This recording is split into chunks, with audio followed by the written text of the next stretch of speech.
Les podcasts du Figaro.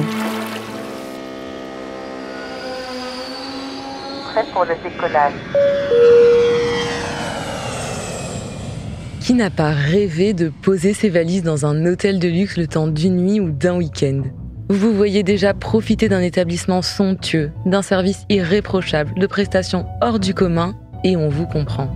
Mais vous n'avez pas envie de casser votre tirelire pour l'occasion. Question Voyage vous a concocté un condensé des meilleurs conseils pour vous offrir la vie de palace sans trop dépenser.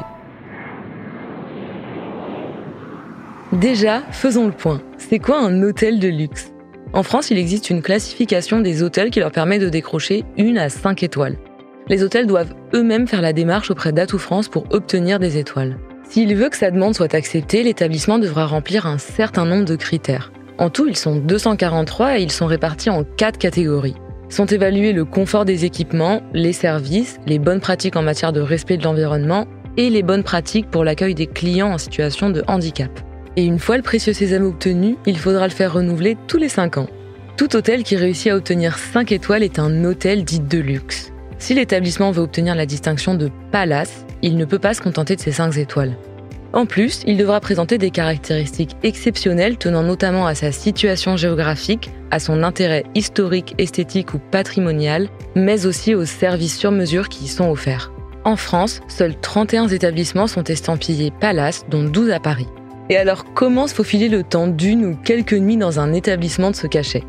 Déjà, tenez-vous au courant des dernières ouvertures. Les hôtels fraîchement ouverts pratiquent très souvent des tarifs moins élevés à leur début. Dans la même veine, vous pouvez vous abonner à la newsletter des institutions qui vous font de l'œil. Comme ça, vous serez sûr de ne rater aucune offre. Parmi les autres trucs et astuces pour économiser, rappelons que vous pouvez voyager hors saison, choisir un hôtel dans un endroit méconnu ou encore réserver au dernier moment pour profiter des offres de dernière minute. Vérifiez aussi les sites qui comparent des hébergements. Plusieurs d'entre eux proposent du haut de gamme à petit prix.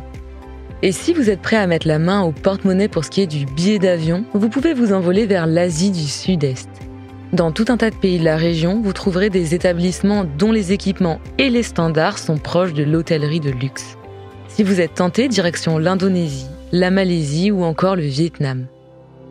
Sachez aussi que plusieurs sites peuvent vous aider à économiser sur votre nuit d'hôtel. Certains luttent contre le gaspillage hôtelier et proposent des chambres d'hôtel invendues à petit prix. Par exemple, on peut citer As a Guest qui propose des nuitées haut de gamme à 99 ou 179 €. Sur le même principe, il y a aussi le site Hotwire qui propose des stocks de voyage invendus à petit prix. Et dans un autre style, vous pouvez utiliser Off and Away. Cette plateforme propose 3 nuits pour le prix de 2 dans des 4 et 5 étoiles. La facture est toujours trop salée ? On a aussi la solution. Si vous ne voulez pas renoncer à mettre un peu de luxe dans vos vacances, vous pouvez tenter l'expérience haut de gamme mais en journée. De nombreux hôtels de luxe et palaces peuvent par exemple vous accueillir le temps d'un tea time ou d'un cocktail. Et ce n'est pas tout. Certains organisent aussi des dégustations de vin, à bon entendeur. Là aussi, certaines plateformes peuvent vous aider à vous y retrouver. On peut par exemple citer Staycation, qui permet entre autres de s'offrir les prestations d'établissements sublimes à petit prix. Via le site internet ou l'application, vous pourrez accéder aux espaces spa, aux offres bien-être et massage, ou encore aux restaurants de plusieurs hôtels de renom. De jolies parenthèses à coup sûr. Merci d'avoir écouté ce podcast. Je suis Julie Malo, journaliste au Figaro. Vous pouvez retrouver Question Voyage sur Figaro Radio, le site du Figaro et toutes les plateformes d'écoute. Si vous avez aimé cet épisode, n'hésitez pas à vous abonner et à laisser votre avis. À bientôt!